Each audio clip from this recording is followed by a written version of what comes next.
हरे कृष्णा। श्रील प्रभुपाद की।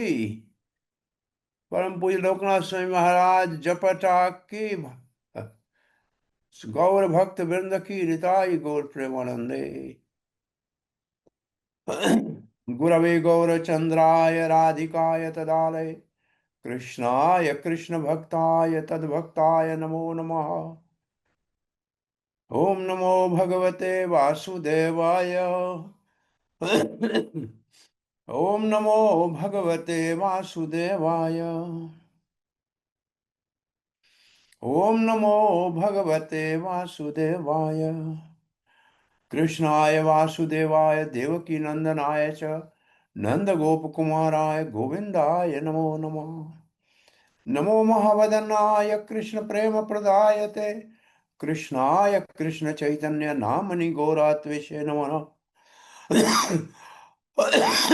नित्यानंदम नमस्तुभ्यं परमानंददायने कलिकलमश्विनाशाय जहान्यवापतये नमः।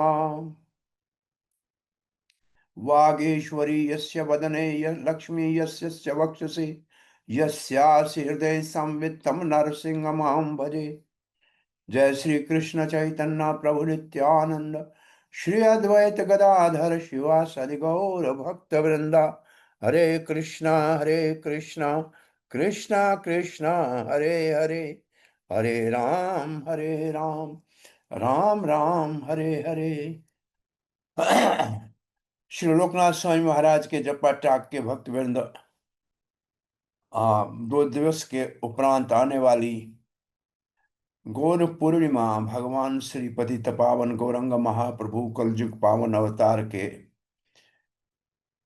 एक महत्वपूर्ण उत्सव को उनके तत्व, उनकी लीलाओं और उनकी शिक्षाओं से हम समझने का और उनके श्रवण वर्णन का 3 दिन तक आपस में मिलकर ये श्रवण उत्सव मना रहे हैं। आप सबका इसमें हार्दिक स्वागत है।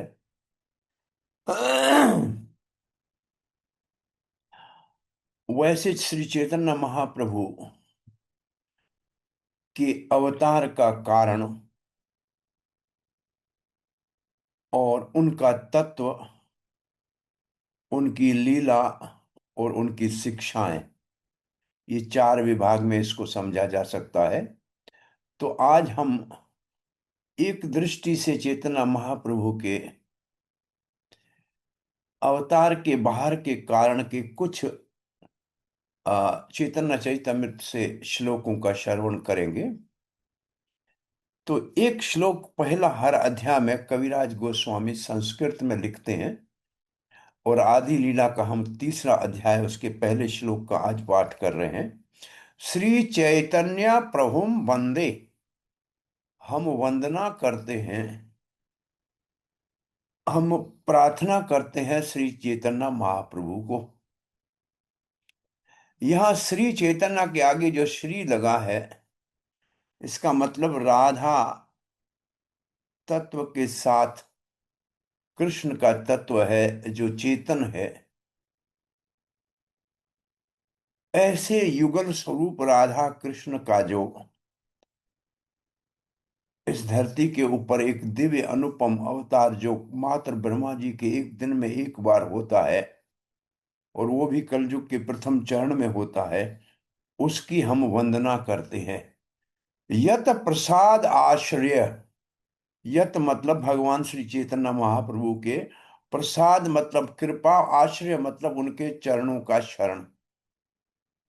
अगर हमको सौभाग्य से हमारे ऊपर ये कृपा हो कि चैतन्य महाप्रभु के चरण का शरण मिले, तो उस चरणों के शरण के वीर्यतः उसकी इतनी शक्ति है, उसका उसमें इतना वीर्य है, इतना बल है, इतना ओजस है कि संग्रहण्याति आकार आकर व्रादात। तो फिर हम जो रत्नों का सागर है, शास्त्र के अंदर जो रत्नों का सागर है, उसमें से जो सन्मणि, जो सबसे महत्वपूर्ण, उसके अंदर जो आभूषण है, जो चमकती हुई मणि है, जो सिद्धांतों का सार है, उसको एक अज्ञान या बालक या सामान्य भक्त भी समझ सकता है।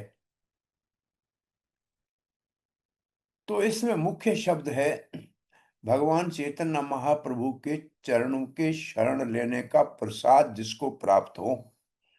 सो इस श्लोक को देखकर हम एक बात अब आप सबके साथ साझा करना चाहते हैं। और ये आप सब लिख के अपने पास रख लो। पहली बात ये आप लिख के रखो कि हम कृष्ण भावना अमृत संघ में, जिनके संस्थापक आचार्य श्री कृष्ण कृपा मूर्ति अभय चरणार भक्तिवेदांत स्वामी शिला प्रभुपाद है, उसमें हम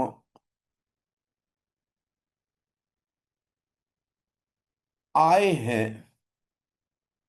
तो हमारा लक्ष्य क्या है, हमारा उद्देश्य क्या है, हमारा गोल क्या है, हम क्यों आए हैं?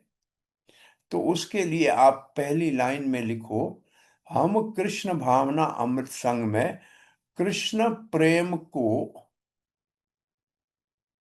पाने के लिए आए हैं। हमारे आने का एक ही उद्देश्य, कृष्ण प्रेम को जागृत करना, कृष्ण प्रेम को पाना। ये पहला गोल सब अपने पास लिख लो। इसीलिए हम कृष्ण भावना में आए हैं। अब दूसरा प्रश्न उठता है कि हमको कृष्ण प्रेम कैसे प्राप्त होगा? तो उसका जवाब लिख लो कि सवाय चैतन्य महाप्रभु के, बिना महाप्रभु की कृपा के कृष्ण प्रेम और कहीं नहीं मिलता और नहीं मिलेगा, नहीं मिल सकता है। ये लिख के रख लो। पहले अपने जीवन के लक्ष्य को लिख के रख लो कि हम कृष्ण प्रेम से अतिरिक्त और किसी चीज के ऊपर राजी नहीं होंगे।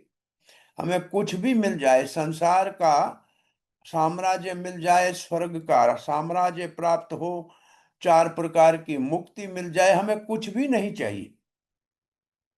हमें सिर्फ कृष्ण प्रेम, एकमात्र कृष्ण प्रेम ही हमारे कृष्ण भावना में आने का मुख्य उद्देश्य है। पहली बात, ये दृढ़ संकल्प आप हमको सबको करना पड़ेगा। और फिर इस प्राप्त करने के लिए एकमात्र साधन है चैतन्य महाप्रभु की कृपा, उनके चरणों का आश्रय जो यहां लिखा है। और ये सारे शास्त्र रूपी जो एक खजाना है, उसके अंदर मुख्य मणि क्या है? उसके अंदर मुख्य मणि है कृष्ण प्रेम। उसकी मुख्य मणि है भक्ति, जो हमारे अंदर कृष्ण प्रेम को प्रकट करती है। वो हमको कैसे प्राप्त होगी? सिर्फ चैतन्य महाप्रभु के कृपा से। अब दूसरा प्रश्न होता है कि चैतन्य महाप्रभु अपनी करुणा कृपा का प्रसाद कब देंगे? तब ये बात भी लिख के रख लो, बिना नित्यानंद प्रभु की सिफारिश के, रिकमेंडेशन के, चैतन्य महाप्रभु किसी को कृष्ण प्रेम नहीं देते। तो नित्यानंद प्रभु की सिफारिश की आवश्यकता है, अनिवार्य है, उसके बगैर नहीं मिलेगा। अब नित्यानंद प्रभु की सिफारिश का साधन क्या है? नित्यानंद प्रभु का प्रतिनिधि, गुरुवर, शुद्ध भक्त जो उनके प्रतिनिधि है, उनकी कृपा की आवश्यकता है। नित्यानंद की कृपा उनकी कृपा से मिलेगी जो नित्यानंद, जो आदि गुरु है, जो हमको भगवान श्री कृष्ण की सेवा को सिखाने के लिए आए हैं। उनकी उनकी सेवा से, उनकी कृपा से हम चेतना महाप्रभु से कृष्ण प्रेम प्राप्त कर सकते हैं। तो अब नित्यानंद प्रभु कब कृपा करेंगे, अथवा उनके प्रतिनिधि गुरु कब कृपा करेंगे? उसके लिए एक ही साधन है, और वो साधन है, हम कृष्ण भावना के प्रचार के कार्य को रिस्क उठा के भी, जोखिम उठाकर भी ऐसे लोगों को प्रचार करने का साहस करें, प्रयास करें, जो जगाई और माधाई से भी अधिक पतित हैं। वैसे श्री नित्यानंद प्रभु के मुख्य प्रतिनिधि हमारे पास सेनापति भक्त शिला प्रभुपाद और उसके अनुयायी हैं। और जैसे वो बहुत बड़ा रिस्क उठाकर बड़ी उम्र में ऐसे पाश्चात्य देश में हिप्पियों के बीच में बड़ा रिस्क उठा के जगाई और माधाई से भी पतित लोगों को प्रचार करने का साहस और प्रयास कर रहे थे, वही एकमात्र साधन है हमारे जीवन में कृष्ण प्रेम को प्राप्त करने का, चैतन्य महाप्रभु के करुणा कृपा और उनके चरणों के आश्रय को प्राप्त करने का। तो ये बहुत महत्वपूर्ण है। जब तक भक्त ये बातें अपने जीवन में स्पष्ट रूप से साफ नहीं रखेंगे, तब तक हमारे साधन से जो हमें आनंद मिलना चाहिए, जो सुख मिलना चाहिए, जो अनुभूति होनी चाहिए, वो नहीं हो पा रही है। और फिर चैतन्य महाप्रभु के विषय में कथा करने से पहले हमेशा हमको जयो जयो श्री चैतन्य, जयो नित्यानंदा, जय अद्वैत चंद्र, जय गौर भक्त वृंदा, ये गाने का एक मर्यादा और नेम है। तो इसको गाते हैं कि श्री चैतन्य महाप्रभु की जय हो, नित्यानंद की जय हो, अद्वैत आचार्य की जय हो, गौर भक्तवृंद की जय हो। ये वास्तव में हमारी उनकी महिमा गाना है। और फिर आगे कथा को शुरू करना है। ये मुख्य श्लोक है, ये है एक मुख्य श्लोक। अनाप अनर्पित चिरम चिरात करुण्यावतीर्ण कलौ। अनअर्पित मतलब अर्पित नहीं किया गया था, दिया नहीं गया था। किसी को अर्पण करना, कोई चीज किसी को देना जो नहीं दी गई थी। कब से नहीं दी गई थी? चिराम चिरात, बहुत समय से नहीं दी गई थी। अधिक समय हो गया वो चीज किसी को नहीं मिली थी। करुणा अवतीर्ण कलौ, और वो चीज देने के लिए कली काल में करुणा अवतार भगवान श्री चैतन्य महाप्रभु का वो चीज देने के लिए आए हैं। अनर्पित चिरिम चिरात करुणावतीर्ण कलौ, समर्प्यतम, समर्प्यतम मतलब उन्होंने पूर्ण रूप से हमको वो चीज देना चाहते हैं, समर्पित करना चाहते हैं। क्या? उन्मत्त उज्ज्वल रसाम, उन्मत्त उज्ज्वल रस, ये है भगवान का माधुर्य प्रेम। उन्मत्त उज्ज्वल रस है गोपी प्रेम, और ये है परम धर्म। शास्त्रों में जो कहा ना, शास्त्रों का सार, शास्त्रों में कर्मियों का लक्ष्य है स्वर्ग।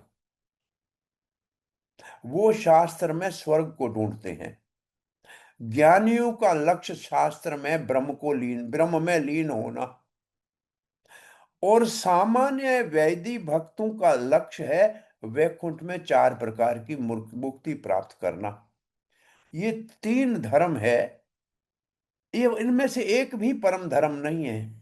न कर्मियों का परम धर्म है, न ज्ञानियों का परम धर्म है, और न ही सामान्य भक्तों का परम धर्म है। परम धर्म जो भगवान श्री कृष्ण देने के लिए आए हैं, या जो श्री चैतन्य महाप्रभु हमको देने के लिए आए हैं, वो परम धर्म है सवई पुंसाम परो धर्मो। वो परम धर्म है गोपी प्रेम,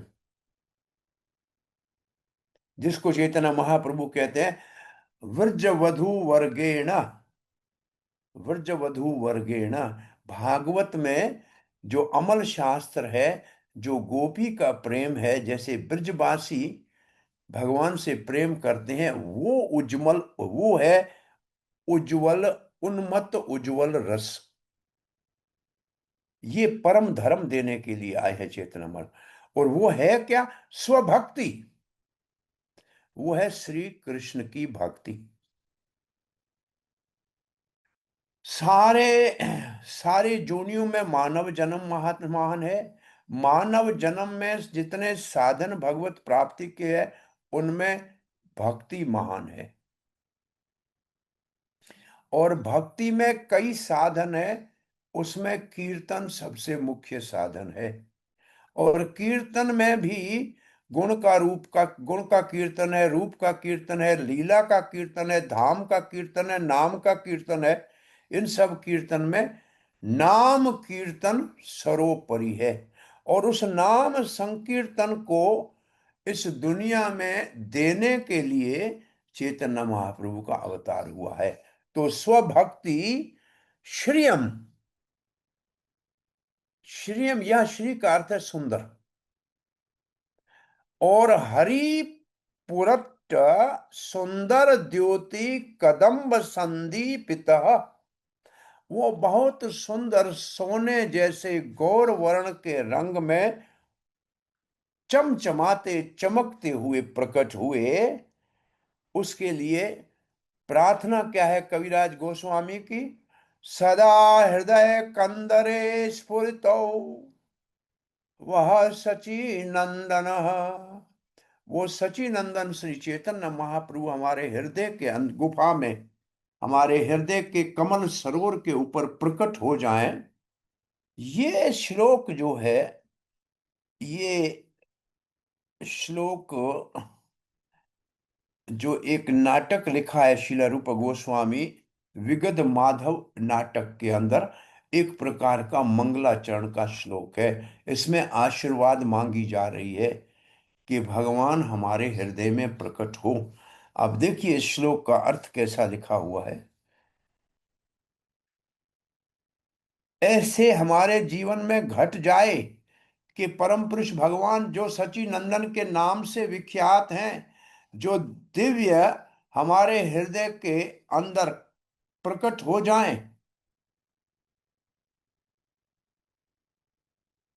वो कैसे भगवान हैं? वो वो वो सोन पिघले होने के पिघले हुए सोने जैसे चमकते हुए हैं। वो कली काल में अवतार लेकर आए हैं अपनी अहितुकी करुणा कृपा करने के लिए। जो किसी और अवतार ने नहीं दिया है, वो हमको देने के लिए आए हैं। और क्या देने के आए हैं? वो परम उज्जवल उन्मत्त रस, भक्ति रस देने के लिए आए हैं। वो माधुर्य प्रेम का रस देने के लिए आए हैं। और ये माधुर्य प्रेम क्या है? ये माधुर्य प्रेम उज्जवल उन्मत्त रस है। और ये वास्तव में परम धर्म है। अब आगे लिखा है, पूर्ण भगवान कृष्ण ब्रजेंद्र कुमार गोलोक ब्रजेर सह नित्य विहार। पूर्ण भगवान,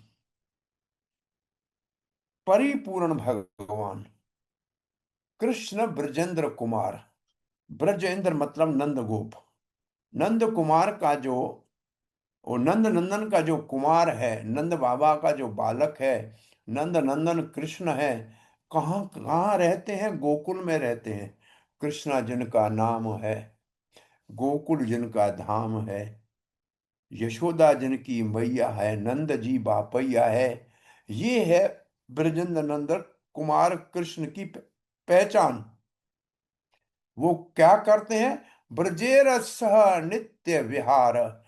उनका, उनकी लीलाएं नित्य ब्रज में होती रहती हैं। और इसको श्रील प्रभुपाद जी ने लिखा है, ये अप्रकट लीलाएं हैं। जब भगवान इस वक्त जो लीला कर रहे हैं अपने धाम में, उसको अप्रकट लीला कहते हैं। और जब वो अवतार लेते हैं तो उसको प्रकट लीला कहते हैं। तो भगवान की दो लीलाएं होती हैं। एक को कहते हैं प्रकट लीला, वो अवतार काल में होती है। लेकिन वो व्यवहारिक लीला होती है, वो थोड़े समय के लिए होती है। दूसरी भगवान की अप्रकट लीला होती है, वो वास्तविक लीला होती है, वो नित्य लीला होती है, वो अपने धाम में नित्य होती रहती है। और प्रकट लीला जिसका वर्णन भागवत आदि शास्त्रों में है, वो अवतार काल की लीला है। उसको सुनने का उद्देश्य होता है कि हम भगवान की नित्य लीला में प्रवेश कर सके। आगे लिखा है, ब्रह्मार एक दिन त्यहूँ एक बार, अवतीर्ण हैया करे न प्रकट विहार। ब्रह्मा जी के एक दिन में एक बार वो ब्रजेंद्र नंदन कृष्ण, वो ब्रजेंद्र कुमार कृष्ण जो नित्य लीला अपनी प्रकट गोकुल में करते हैं, वो प्रकट लीला करने के लिए, प्रकट विहार करने के लिए आते हैं। तो ब्रह्मा जी की उम्र कितनी है? 100 साल। अब कितनी गुजर चुकी है? 50 साल गुजर चुकी है। पहला प्रारब्ध पूरा हो गया, दूसरे प्रारब्ध का 91 साल का पहला दिन चल रहा है। और एक ब्रह्मा जी के दिन को कल्प कहते हैं। और एक ब्रह्मा जी के दिन में 14 मनुओं का शासन चलता है। और इस वक्त 8वें मनु का शासन चल रहा है, ये इसमें बताया हुआ है, इसलिए हम इसी को पढ़ते हैं। सत्य त्रेता द्वापर कली चारि युग जानी, से चारि युग दिव्य एक युग मानी। ये जो 4 युग हैं, सत्य युग, त्रेता युग, द्वापर युग और कली युग, ये 4 युग की चौकड़ी को एक महायुग कहते हैं या एक दिव्य युग कहते हैं। अब आगे देखिए क्या लिखा है। आगे ये लिखा है, 71 चतुर्युगे एक मनवंतर। ऐसे 4 युग अगर 71 बार, 70 और एक बार जब गुजरते हैं, तो ये होता है एक मनु के शासन का समय। 14 मानव अंतर ब्रह्मारा दिवस भीतर। ब्रह्मा के एक दिन में ऐसे 14 मनुओं का शासन या राज चलता है। इसका मतलब ब्रह्मा जी के एक दिन में 14 मनु होते हैं। अब लिखा है, वैवस्वत नाम ए सप्तम मनवांतर। 27 चतुर्युग तहारा अंतर। अब जो मनु इस वक्त है 7वां, इसका नाम है विवस्वत मनु। ये वो मनु है जिसने अपने पिता विवस्वान सूर्य देव से भगवत गीता भगवान श्री कृष्ण के मुख से सुनी है। और ये वो विवस्वत मनु है जो इससे पूर्व अवतार में सत्यव्रत महाराज थे, जिसको मस्त मत्स्य अवतार ने पूरी दिव्य मत्स्य पुराण की शिक्षा दी है। ये विवस्वत मनु जिसके 10 पुत्र हैं, जिसमें भगवान रामचंद्र का प्रकट्य हुआ है, सूर्य वंश का शुभ आरंभ इस विवस्वत मनु से होता है, जो इस वक्त हमारे इस ब्रह्मांड का अध्यक्ष है। ये मनु हमारा इस वक्त जो है प्रेसिडेंट है। और इस मनु के भी 27 युग बीत गए हैं। 27 दिव्य युग बीत चुके हैं, मतलब 27 4 युगों की चौकड़ियां बीत चुकी हैं। और अब ये 28वीं चौकड़ी आ रही है। अष्टावंश चतुर्युगे द्वापुरे शेष, ब्रजेर सहित है कृष्णेर प्रकाश। अब जो 28वें चतुर्युगी है, वो उसके भी द्वापर युग का अंतिम चरण शेष, उसमें ब्रजेरा सहित मतलब अपने ब्रज धाम के साथ है कृष्णेर प्रकाश। कृष्ण ब्रज में प्रकट हुए हैं। वो यहाँ अपनी लीला करने के लिए आए हैं, जो 5251 साल पहले आए थे। और फिर लिखा है, जब कृष्ण आए थे तो कहना ब्रज साथ लाए थे। ब्रज कैसे साथ लाए थे? दास्य सखा वात्सल्य श्रृंगार चारी रस, चारी भावेर भक्त यत कृष्ण तारवस। उस वक्त भगवान श्री कृष्ण अपने गोलोक धाम से दास्य भक्त रक्टक पत्रक चित्रक, सखा भक्त श्रीधामा सुधामा मधुमंगल स्तोक कृष्ण मंडली भद्र आदि, वात्सल्य प्रेम के भक्त नंद यशोदा उपनंद आदि, और श्रृंगार रस के भक्त ललिता विशाखा रूप मंजरी रति मंजरी तुलसी मंजरी आदि। इन सब को चार रसों के इन जो राग आत्मिक भक्त हैं उनको साथ लेकर, चारी भावेर मतलब ये चार भाव, दास्य भाव सखा भाव वात्सल्य भाव और मधुर्य भाव के भक्तों को साथ लेकर कृष्ण, ये कैसे चार भक्त हैं? जिनकी भक्ति के बस में कृष्ण आ जाते हैं, कृष्ण उनके प्रेम के अधीन हो जाते हैं, उनको साथ लेकर आए थे।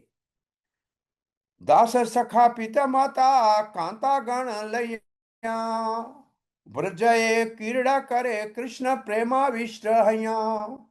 अपने साथ दास भक्त लाए, सखा भक्त लाए, माता पिता के रूप में लाए और कांता प्रेमी लाए, और उनके संग में ब्रज में बहुत मधुर लीलाएं की, और उन लीलाओं में सब स्वयं प्रेम में आविष्ट हो गए और दूसरों को भी प्रेम का प्रसाद दिया। अब ये लिखा है, यथेष्ट विहारी कृष्ण करे अंतर्धान, अंतर्धान करी मने करे अनुमान। जब भगवान यहाँ से ये सब लीला 125 साल करके वापस अपने धाम चले गए, तो उन्होंने अपने विचार मन में करने लगे। एक विचार क्या उनके मन में आया? ये विचार आया, चिरकाल नहीं करी प्रेम भक्ति दान, बहुत समय से मैंने प्रेम भक्ति लोगों को नहीं दी है। भक्ति बिना जग तेरा नहीं अवस्थान, बिना भक्ति के जगत का अस्तित्व ही नहीं है, बिना प्रेम भक्ति के जगत का अस्तित्व ही नहीं है। इसके लिए सकल जगते मोरे करे विधि भक्ति, सारी दुनिया मेरे को महान भक्त है, भगवान हाँ भगवान महान है, भगवान ऐसा है, भगवान बहुत बड़ा शक्तिशाली है, ऐसे तो मेरी पूजा करते हैं विधि से। विधि भक्ति ब्रज भावे पाएते नहीं शक्ति, ऐसी भक्ति में ये शक्ति नहीं है कि वो ब्रज का भाव दास्य सखा वात्सल्य या माधुर्य को प्राप्त कर सके, ये ऐसे नहीं कर सकता। इसके लिए ऐश्वर्य ज्ञान ते सब जगत मिश्रित, सारी इस जगत के अंदर जो भी भक्ति भी करते हैं वो भी भगवान के चमत्कारों का वर्णन करती है, ऐश्वर्य का वर्णन करती है, आपुलेंस का वर्णन करती है। ऐश्वर्य स्थिर प्रेम नाही मोर प्रीत, और ऐश्वर्य के कारण जो जो वास्तव में प्रेम है वो सुकड़ जाता है, और वो मुझे इतना अच्छा नहीं लगता, मुझे ऐश्वर्य प्रेम से प्रभावित नहीं किया जा सकता। ऐश्वर्य ज्ञान विधि भजन करिए करिया, वैकुंठ थाके याए चतुर्विध मुक्ति पाया। अगर कोई मुझे महान मगन मान के मेरे ऐश्वर्य भक्ति करेगा तो वो वैधि भक्ति कहलाएगी, और उससे वो वैकुंठ तक चार प्रकार की मुक्ति पा सकता है। सालूप्य सारूप्य सारूप्य सारेष्टि, ये नाम लिखे पड़े हैं। सारेष्टि सारूप्य और समीप्य सालोक्य, सायुजन लय भक्त यत ब्रह्म ऐको। ये चार मुक्तियां तो भक्त भी चाहता है, परंतु जो पांचवी सायुज्य है वो तो भक्तों को चाहिए ही नहीं। अब ये चार मैं इनको दे रहा हूं, ये मुझसे ले नहीं रहे हैं, ये मुक्तियां भी मैं भक्तों को देता हूं, वो नहीं दे लेते हैं। तो वो क्या लेना चाहते हैं? युग धर्म परिवर्ता परिवर्ताइमो नाम संकीर्तन, चारि भाव भक्ति दिया नाचाए मो भुवन। अब भगवान श्री कृष्ण गोलोक में बैठ के विचार कर रहे हैं, युग धर्म का मैं जाके परिवर्तन करूंगा, जो युग धर्म को मैं जाके चालू करूंगा, और वो युग धर्म क्या है? नाम संकीर्तन। और इस नाम संकीर्तन के माध्यम से दूंगा क्या? चार भाव भक्ति।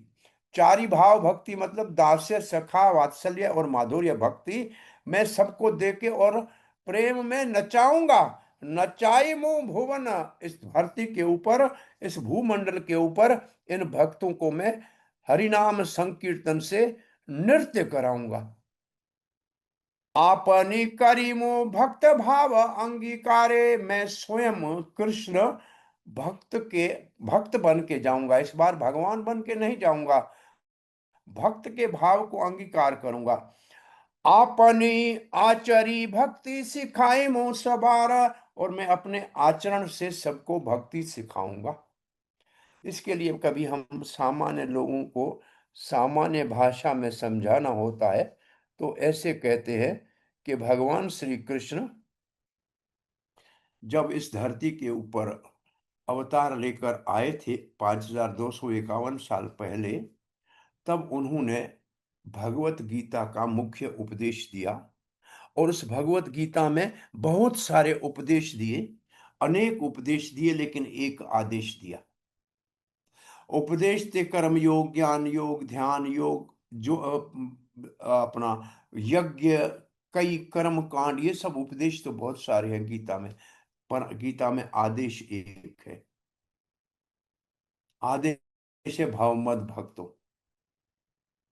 और फिर भगवान ने इस अपने सिद्धांत को प्रैक्टिकली एक एक एक उन्होंने एक्सपेरिमेंट किया, एक प्रयोग करके दुनिया को दिखाना चाहा, कुरुक्षेत्र में 18 दिन के युद्ध करा के, जो महाभारत में आता है।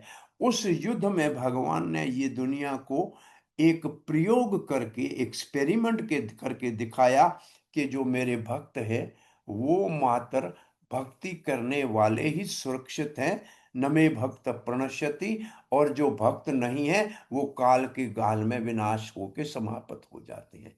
तो इस कुरुक्षेत्र के महाभारत के अंतर्गत जो युद्ध है, इसमें जो भक्त थे वो विजयी हुए, वो अमर हुए, और जो अभक्त थे वो सब समय के साथ समाप्त हो गए। तो भगवान निश्चित होके भगवत धाम चले गए।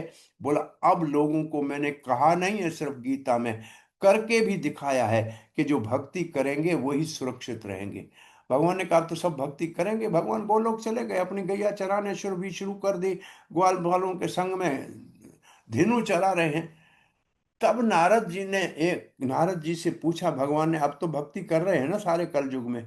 नारद जी हंसने लगे, महाराज भक्ति कोई नहीं करना है, ये तो सब लोग संसार की माया मोह में फंसे हुए। भगवान ने कहा ऐसे कैसे हो सकता है, मैं तो गीता में बता के आया हूँ। बोला महाराज कोई भगवान कोई नहीं कर रहा है। तो भगवान को चिंता हो गई, ऐसे कैसे हो गया। तब भगवान ने कहा अरे मैंने कहा तो था कि भक्ति आप करो, लेकिन भक्ति कैसे करनी है ये सिखाया तो नहीं मैंने। जब तक मैं स्वयं सिखाऊंगा नहीं तो वो भक्ति कैसे करेंगे। इसलिए भक्ति को सिखाने के लिए भगवान श्री चैतन्य महाप्रभु के रूप में आए। अब भगवान ने देखा कि मुझे भक्ति सिखाने जाना है। अरे भक्ति तो कृष्ण के मन में नहीं हो सकती है ना, भक्ति तो भक्तों के हृदय में होती है। भक्ति भक्त करते हैं भगवान श्री कृष्ण की। तो अब कृष्ण भक्ति सिखाने आए तो भक्ति कहां से लाए, उसके पास तो भक्ति अपनी नहीं है। तो उन्होंने देखा कि किसी भक्त को साथ लेकर जाऊं, ताकि वो भक्त मेरे साथ होगा तो मैं मेरी भक्ति उनको सिखाऊंगा। तो भगवान ने कहा मेरे भक्तों को देखूं किसको साथ ले जाऊं। तो नारद आदि बहुत सारे भक्त भगवान को मिले, उद्धव है, नारद है, पांडव है, हनुमान है, ऐसे बहुत सारे भक्त हैं। और इन भक्तों की श्रेणियों का वर्णन श्रीपाद सनातन गोस्वामी ने बृहद भागवत अमृत में किया है। भगवान ने देखा ये सारे भक्त महान है, परंतु मैं पूर्ण भगवान हूं श्री कृष्ण, तो मेरे को पूर्ण भक्ति चाहिए। मैं अधूरी भक्ति तो लेके धरती में सिखाने नहीं जा सकता। तो पूर्ण भक्ति तो इनमें से किसी के पास नहीं है, परिपूर्ण भक्ति नहीं है, भक्ति नैपुण्य नहीं है, भक्ति की निपुणता इन सबके अंदर परिपूर्ण नहीं है।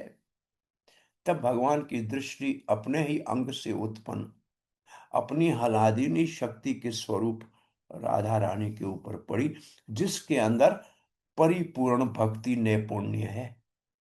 उसकी भक्ति नैपुण्य है, परिपूर्ण है। तो भगवान ने कहा मुझे भक्ति देने जाना है, तो मैं पूर्ण भगवान हूं, तो नैपुण्य भक्ति को साथ लेकर जाऊंगा। अब नैपुण्य भक्ति को साथ लेकर जाऊंगा, तो राधा रानी को कहा मैं हम दोनों साथ जाएंगे। भाई क्यों साथ जाएंगे? बोला आपके हृदय में जो मेरे प्रति प्रेम है, राधा रानी जो आपके हृदय में मेरी प्रति प्रेम है, वो प्रेम मैं दुनिया को देना चाहता हूँ। राधा रानी का वो प्रेम तो मेरा धन है, वो मेरा खजाना है, वो मैं कैसे दूं? तो भगवान ने कहा नहीं, मुझे तो आपको साथ ले चलना है। वैसे चैतन्य चैतन्य में इस चौथे अध्याय में लिखा है, राधा है जगतेर माता, हलादिनी शक्ति सार, महास्वरूप महाभाव स्वरूपिणी, कृष्ण को रस आस्वादन करे और भक्तों का पोषण करे। हम सब भक्तों का पोषण राधा रानी करती है। भक्ति राधा रानी की स्वरूप शक्ति का विलास है। सो भगवान तो रहे माखन चोर, तो उन्होंने राधा रानी के हृदय से उस भक्ति को मानो अगर चुराना चाहो, तो चोर को चोरी करते हुए पकड़ ले तो उनको बाहर से पकड़ लिया जाता है। तो राधा रानी ने देखा ये कृष्ण तो मेरे हृदय के प्रेम को लेना चाह रहे हैं, तो राधा रानी ने मानो जैसे चोर को कोई पकड़ के ऐसे लिए पकड़ लिया प्रेमी को। ये प्रेम का चोर है, ये नवनीत चोर है। ब्रजे प्रसिद्धम नवनीत चोरम। और फिर क्या है? गोपांगना नाम दुकुल चोरम। और भक्तों के अनंत अनंत कोटि जन्मों के पाप राशि का चोरी करने वाला है। चोर अग्रगण्य है। ब्रजम ब्रजे प्रसिद्धम। तो राधा रानी ने उनको पकड़ लिया।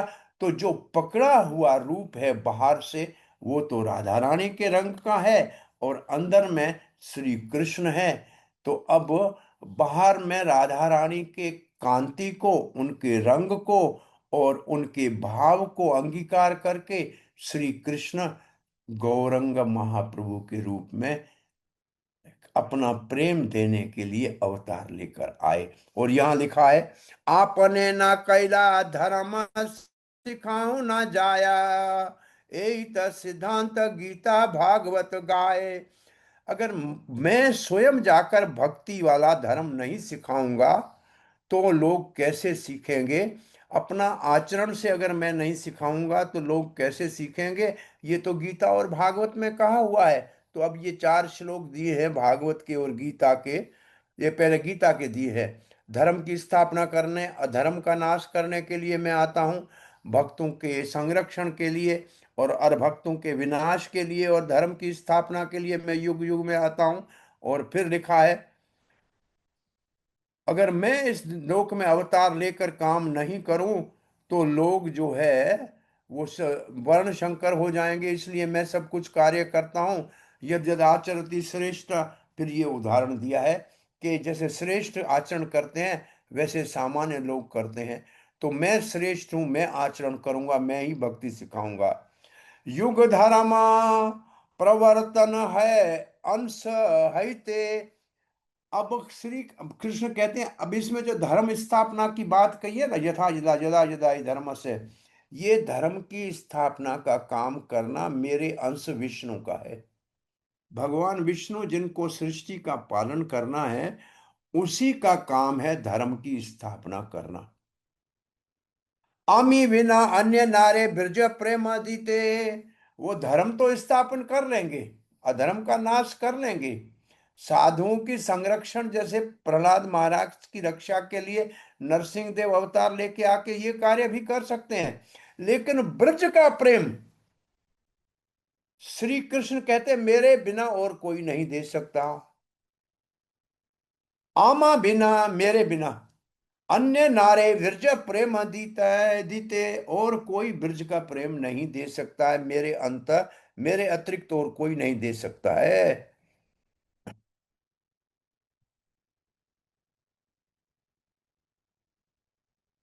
एक श्लोक दिया हुआ है।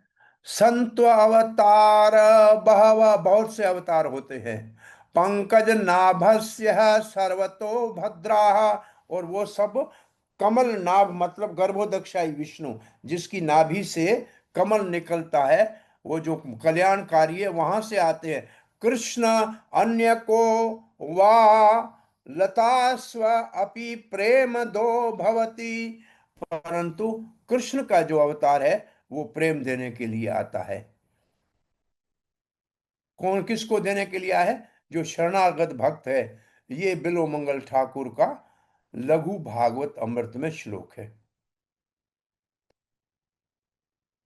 तहात्यापन भक्त गण करी संगे, इसलिए भगवान श्री कृष्ण अपने सारे भक्तों को साथ लेकर पृथ्वी पृथ्वी ते अवतारी करी मो नाना रंगे, और मैं पृथ्वी के ऊपर अवतार लेके बहुत प्रकार से लीलाएं करूंगा, ऐसा भगवान ने निर्णय किया, श्री कृष्ण ने। एत भावी कली काले प्रथम संध्याया अवतीर्ण हैला कृष्ण आपनी नद्याय। इस भाव करके ऐसे अपने सारे संगी साथियों को साथ लेकर कलयुग के प्रथम चरण में, पहली संधि जो कलयुग की है, उसमें श्री कृष्ण पुनः चैतन्य महाप्रभु के रूप में नादिया में प्रकट हुए। नादिया बिहारी गौर हरि, कल युग अवतारी गौर हरि। एक युग जो होता है उसके 12 भाग होते हैं। उन 12 भागों में पहले और आखिरी भाग को, एक को प्रथम चरण कहते हैं या प्रथम संध्या कहते हैं, दूसरे को शेष संध्या कहते हैं। तो कल युग की प्रथम संध्या में चैतन्य महाप्रभु आते हैं, और द्वापुर की अंतिम संध्या में कृष्ण भगवान आते हैं। तो जिस ब्रह्मा जी के दिन के द्वापुर युग की अंतिम संध्या में कृष्ण आते हैं, उसी चतुर्युग के कलयुग के प्रथम चरण में चैतन्य महाप्रभु आते हैं। ऐसे यहाँ, और ये कितनी होती है संध्या? 36,000 साल। और इन 36,000 सालों में से प्रथम संध्या होती है, और इसमें वो प्रथम संध्या 36,000 साल है, उसमें 4,586 साल गुजरने के बाद चैतन्य महाप्रभु आए। मतलब कलयुग के 4,586 साल गुजर चुके थे, तब चैतन्य महाप्रभु का अवतार नदिया में हुआ। चैतन्य सिंहेर नवदीपे अवतार, सिंह ग्रीवा सिंह वीर्य सिंहेर ओंकार। चैतन्य सिंहेर, चैतन्य सिंह, शेर के समान चैतन्य महाप्रभु नवदीप में अवतार लिया। उनका नस भी सिंह जैसी है, सिंह ग्रीवा सिंह वीर्य, उनकी शक्ति भी शेर जैसी है। सिंहेर हुंकार, और जब वो हुंकार करते हैं तो शेर के समान है। ऐसे शेर अवतार के भक्त गण भी भक्ति सिद्धांत जैसे सिंह गुरु होते हैं। से ही सिंह वसुक जीवेर हृदय कंदरे, कलमशः द्वेरद नासे यहाँ हुंकारे। अब जो श्लोक है उसमें कि सचिनंदन हमारे हृदय में प्रकट हो जाए, क्यों हो जाए हृदय की गुफा में? से ही सिंह वसुका, से ही सिंह वसुका, वो वसुक, वसुक जो है वो बंगाली में मतलब में वो ही शेर आके बैठ जाए। वसुक का मतलब बैठे आकर, कहाँ? जीवों के हृदय में आकर बैठे। कहाँ? जीवों के हृदय में, कंदरा में, जीवों के हृदय की गुफा में आकर बैठ जाए। करे क्या वहां? कलमश द्विरद, कलमश जो भी है, कलमश का मतलब पाप ताप संताप जो भी है, द्विरद, वो ये द्विरद शब्द हाथी के लिए आया है। जैसे हाथी कोई हो ना, वो ना से यहारा हुंकार, वहां पाप हाथी की तरह है, और श्री चैतन्य महाप्रभु की हुंकार शेर की हुंकार है। और उस ओंकार से जैसे सारे पशु भाग जाते हैं, ऐसे हमारे हृदय में जो पाप ताप संताप है वो सब संकट नाश हो जाएं, इसीलिए ये प्रार्थना की गई है। अब यहाँ हम समय हो रहा है, कथा को विराम देते हैं। प्रथम लीलिया तहारा विश्वम्भर नाम, भक्ति रस भरिला धरिला भूत ग्राम। प्रथम लीला का मतलब जब वो पहला भाग उनकी लीला का है, इसलिए चैतन्य चरितमृत में 3 भाग है, आदि मध्य और अंत। आदि है प्रथम लीला, जिसमें उनकी बाल लीलाएं, उनकी निमाई पंडित बड़े विद्वान की लीलाएं हैं, और फिर गृहस्थ आश्रम में प्रवेश करना और निमाई पंडित की तरह जीना और फिर संन्यास लेना, ये प्रथम लीला है। संन्यास के बाद 6 साल दक्षिण भारत में, फिर बंगाल में और उत्तर भारत में वृंदावन तक भ्रमण करना, ये 6 साल की मध्य लीला है। और शेष 18 साल ब्रज, 18 साल गंभीरा में ब्रज भाव से रहना, स्वरूप दामोदर और रामानंद राय के संग, और ये है उनके अंत्य लीला। तो ये विश्वम्भर इनका नाम, और इस नाम से और ये प्रथम चरण में अपनी लीला की है। या हम आज की कथा को विराम देते हैं। हरे कृष्ण।